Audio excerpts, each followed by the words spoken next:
Assalamualaikum. Nama saya Nur Farah Haifa binti Ruslan, nombor kad matrik 2008. Saya daripada kumpulan 7. Dua orang lagi rakan kumpulan saya ialah Nur Farzana Izzati binti Abdul Rahman, nombor kad matrik 2010, dan Nur Aisyah Syafiqah binti Zairul Effendi, nombor matrik 2014. Kumpulan kami akan membentangkan tentang kes 7, iaitu mata wang kripto. Pengenalan bagi mata wang kripto ini ialah mata wang kripto ialah aset digital yang direka untuk berfungsi sebagai medium pertukaran menggunakan kriptografi untuk menjamin transaksi dan mengawal penciptaan unit tambahan mata wang. Yang kedua, Bitcoin merupakan mata wang elektronik yang dicipta pada tahun 2009 oleh Satoshi Nakamoto. Nama tersebut juga dikaitkan dengan perisian sumber terbuka yang dirancang oleh beliau. Yang ketiga, ia juga digunakan bagi menjadi pengukur nilai bagi sesuatu benda atau barangan. Yang keempat pula ialah mata wang dalam Islam ialah sesuatu yang berfungsi sebagai alat perantaraan dalam proses pertukaran barangan, medium of exchange. Yang terakhir pula ialah mata wang tidak mempunyai nilai-nilai intrinsik, dan Islam tidak mengiktiraf wang dijadikan sebagai komoditi untuk dijual beli kecuali dalam kes-kes tertentu sahaja. Slide kami yang kedua pula ialah tentang isu permasalahan wang kripto. Berikut adalah persoalan yang timbul di sebalik penggunaan mata wang ini. Antaranya ialah Dr. Kamarul baru-baru ini dilantik sebagai ahli jawatan kuasa syariah di Barakah Islamic Bank. Beliau kemudiannya diminta untuk menganalisis kebolehan melabur dalam mata wang kripto, kerana pelaburan dalam mata wang kripto boleh menjana lebih banyak pendapatan kepada bank. Dengan mengandaikan bahawa anda adalah Dr. Kamarul, anda akan meluluskan keputusan bank. Adakah anda akan meluluskan keputusan bank? Jadi ini adalah dalil berkaitan isu permasalahan, iaitu mata wang dalam Al-Quran dan hadis. Konsep umum mata wang yang disebut di dalam Al-Quran adalah menjurus kepada mata wang dinar dan dirham. Antara ayat yang menggambarkan unit mata wang dirham yang pernah digunakan pada zaman awal Islam ialah membawa maksud, dan di antara ahli kitab ada orang yang kalau engkau amanahkan dia menyimpan sejumlah besar harta sekalipun, ia akan mengembalikannya dengan sempurna kepadamu. Dan ada pula di antara mereka yang kalau engkau amanahkannya menyimpan sedinar pun, ia tidak akan mengembalikannya kepadamu kecuali kalau engkau selalu menuntutnya. Yang demikian itu ialah kerana mereka mengatakan tidak ada jalannya kami menanggung dosa mengenai orang-orang yang ummi dan mereka pula. Orang-orang yang ummi dan mereka pula selalu berkata dusta terhadap Allah, sedang mereka mengetahui bahawa mereka adalah berdusta. Kami yang seterusnya pula ialah memberitahu poin-poin yang ada di dalam dalil berkaitan isu permasalahan tadi. Yang pertama ialah Al-Quran juga ada menyebut tentang garis panduan berkenaan kepentingan menjaga keutuhan mata wang dan larangan daripada membuat sewenang-wenangnya sehingga merosakkan keseimbangan masyarakat. Allah SWT berfirman, mereka berkata, wahai Syuaib, sembahyangmu yang banyak itu menyuruhmu, perintahkan kami supaya meninggalkan apa yang disembah oleh datuk nenek kami, atau supaya kami lakukannya apa yang kami suka melakukannya dalam menguruskan harta kami. Sesungguhnya engkau, wahai Syuaib, adalah orang yang penyabar, lagi bijak berakal, maka bagaimana pula engkau menyuruh kami melakukan perkara-perkara yang bertentangan dengan kebiasaan kami. Seterusnya, Al-Quran juga ada menerangkan peranan wang sebagaimana ayat di dalam surah Al-Nisa. Allah SWT berfirman yang bermaksud, dan janganlah kamu berikan ataupun serahkan kepada orang-orang yang belum sempurna akalnya akan harta mereka yang ada dalam jagaan kamu, harta yang Allah telah menjadikannya untuk kamu semua sebagai asas pembangunan kehidupan kamu. Petikan daripada surah An-Nisa ayat 5. Seterusnya, menurut Al-Raghib Al-Asfahani, perkataan Al-Qiyam dan Al-Qiwam bermaksud tiang dan sandaran, kerana hal ini dijadikan sebagai tiang penumpang dan sandaran barang yang bersandar kepadanya. Yang kedua, ciri utama yang merupakan satu alat yang sangat berkesan yang dijadikan oleh Allah untuk mengelola dan memelihara keseluruhan sistem dunia. Matlamat wang adalah untuk menjaga dan menampung urusan dunia seseorang untuk keuntungannya di akhirat. Jadi ini adalah pendapat ulama terdahulu dan kontemporari. Bagi Imam Malik ialah sesuatu barang yang boleh diterima sebagai alat pertukaran. Sekiranya masyarakat bersetuju sesama mereka untuk menjadikan kulit sebagai wang, maka beliau akan melarang ianya dijual secara tangguh dan dengan emas dan perak. Menurut Ibnu Al-Qayyim pula, wang tidak dicari untuk dirinya, akan tetapi ia digunakan untuk mendapatkan barangan komoditi. Apabila wang mula dijadikan komoditi dan dijadikan sebagai matlamat transaksi, maka seluruh sistem ekonomi akan berada dalam krisis. Menurut Imam Al-Ghazali pula ialah Allah SWT telah menjadikan dinar dan dirham sebagai pengadil dan perantara di antara semua harta, sehingga semua benda dapat diukur dengannya. Menurut Ibnu Taymiyah pula ialah wang adalah alat untuk mengukur nilai dan berfungsi sebagai alat pertukaran. Melalui wang tersebut, sejumlah benda dapat diketahui nilainya dan tidak bermaksud menggunakannya untuk diri sendiri. Menurut Ibnu Al-Khaldun pula, Allah SWT menciptakan dua logam bernilai daripada emas dan perak sebagai pengukur nilai bagi semua barang yang berharga. Seterusnya ialah analisis isu mengenai wang kripto.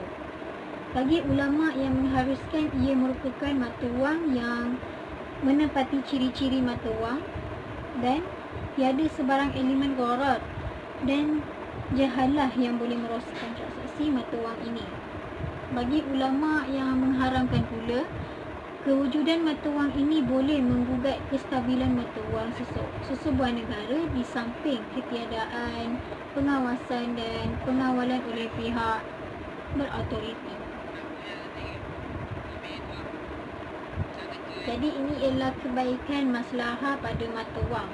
Yang pertama, mata wang secara maya yang membolehkan perpindahan wang dilakukan lebih pantas.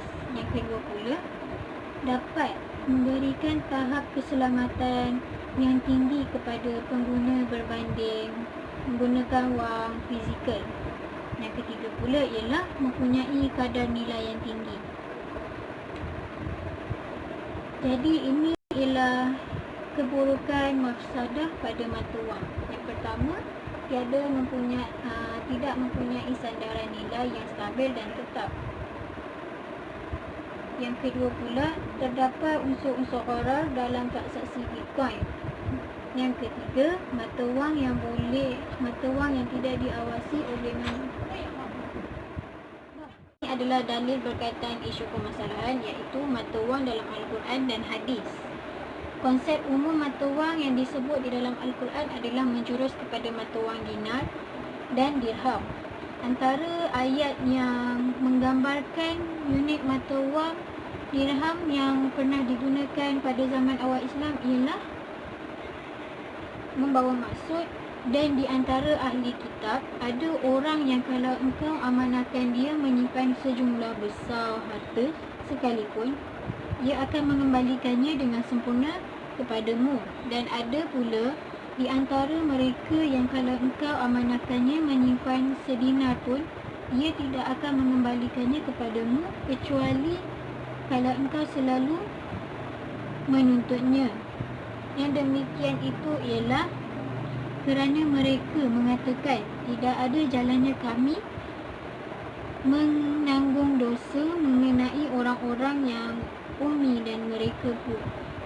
Orang-orang yang ummi dan mereka pula selalu berkata dusta terhadap Allah sedang mereka mengetahui bahawa mereka adalah berdusta. Sekarang yang seterusnya pula ialah memberitahu poin-poin yang ada di dalam dalil berkaitan isu permasalahan tadi. Yang pertama ialah Al-Quran juga ada menyebut tentang garis panduan berkenaan kepentingan menjaga keutuhan mata wang dan larangan daripada membuat sewenang-wenangnya sehingga merosakkan keseimbangan masyarakat. Allah SWT berfirman, mereka berkata, wahai Syuaib, sembahyangmu yang banyak itu menyuruhmu, perintahkan kami supaya meninggalkan apa yang disembah oleh datuk nenek kami, atau supaya kami lakukannya apa yang kami suka melakukannya dalam menguruskan harta kami. Sesungguhnya engkau, wahai Syuaib, adalah orang yang penyabar lagi bijak berakal. Maka bagaimana pula engkau menyuruh kami melakukan perkara-perkara yang bertentangan dengan kebiasaan kami. Seterusnya, Al-Quran juga ada mengatakan, ada menerangkan peranan wang sebagaimana ayat di dalam surah Al-Nisa. Allah SWT berfirman yang bermaksud, dan janganlah kamu berikan ataupun serahkan kepada orang-orang yang belum sempurna akalnya akan harta mereka yang dalam jagaan kamu. Harta yang Allah telah menjadikannya untuk kamu semua sebagai asas pembangunan kehidupan kamu. Petikan daripada surah An-Nisa ayat 5. Seterusnya, menurut Al-Raghib Al-Asfahani, perkataan Al-Qiyam dan Al-Qiwam bermaksud tiang dan sandaran, kerana hal ini dijadikan sebagai tiang penumpang dan sandaran barang yang bersandar kepadanya. Yang kedua, ciri utama yang merupakan satu alat yang sangat berkesan yang dijadikan oleh Allah untuk mengelola dan memelihara keseluruhan sistem dunia. Matlamat wang adalah untuk menjaga dan menampung urusan dunia seseorang untuk keuntungannya di akhirat. Jadi ini adalah pendapat ulama terdahulu dan kontemporari. Bagi Imam Malik ialah sesuatu barang yang boleh diterima sebagai alat pertukaran. Sekiranya masyarakat bersetuju sesama mereka untuk menjadikan kulit sebagai wang, maka beliau akan melarang ianya dijual secara tangguh dan dengan emas dan perak. Menurut Ibnu Al-Qayyim pula, wang tidak dicari untuk dirinya, akan tetapi ia digunakan untuk mendapatkan barangan komoditi. Apabila wang mula dijadikan komoditi dan dijadikan sebagai matlamat transaksi, maka seluruh sistem ekonomi akan berada dalam krisis. Menurut Imam Al-Ghazali pula ialah Allah SWT telah menjadikan dinar dan dirham sebagai pengadil dan perantara di antara semua harta, sehingga semua benda dapat diukur dengannya. Menurut Ibnu Taymiyah pula ialah wang adalah alat untuk mengukur nilai dan berfungsi sebagai alat pertukaran. Melalui wang tersebut, sejumlah benda dapat diketahui nilainya dan tidak bermaksud menggunakannya untuk diri sendiri. Menurut Ibnu Al-Khaldun pula, Allah SWT menciptakan dua logam bernilai daripada emas dan perak sebagai pengukur nilai bagi semua barang yang berharga. Seterusnya ialah analisis isu mengenai wang kripto. Bagi ulama yang mengharuskan ia merupakan mata wang yang menepati. Okey, yang ketiga pula ialah mata wang yang tidak diawasi oleh mana-mana badan berautoriti. Yang keempat pula ialah mampu memberi ancaman kepada sistem kewangan negara. Yang terakhir pula, munculnya berbagai-bagai skim pelaburan. Okey, kesimpulan daripada kes 7 iaitu mata wang kripto ini ialah, kesimpulannya, setelah menilai pandangan ulama dan sarjana Islam berkenaan Bitcoin, kumpulan kami telah berijma bahawa penggunaan wang kripto ini tidak mematuhi syariah dan tidak menepati ciri-ciri mata wang yang ditetapkan dalam Islam apabila ia tidak mampu menyimpan nilai secara konsisten. Meskipun masyarakat umum boleh menerimanya sebagai mata wang, namun ketidakstabilan nilai pada mata wang ini boleh mengundang kemudaratan kepada pengguna pada masa akan datang. Bitcoin lebih dilihat sebagai satu aset pelaburan dan ia tidak menepati tujuan asal penciptaan Bitcoin itu sendiri, iaitu sebagai mata wang alternatif kepada sistem mata wang fiat yang sedia ada. Sekian.